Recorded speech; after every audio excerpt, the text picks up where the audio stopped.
नेहुरी पैया लागे मोर छठी माई हो, नेहुरी पैया लागे मोर छठी माई हो, नेहुरी पैया लागे।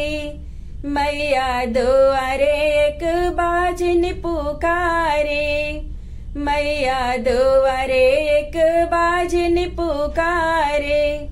बाजन के पुत्र दिदा जाई घरे, माई हो नेहुरी पैया लागे मोर छठी माई हो, नेहुरी पैया लागे मोर छठी माई हो, नेहुरी पैया लागे।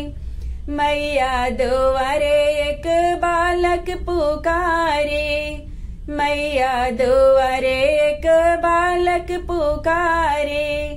बालक के विद्या दिदा जाई घरे, माई हो नेहुरी पैया लागे मोर छठी माई हो, नेहुरी पैया लागे मोर छठी माई हो, नेहुरी पैया लागे। मैया दुआरे एक अंधा पुकारे, मैया दुआरे एक अंधा पुकारे।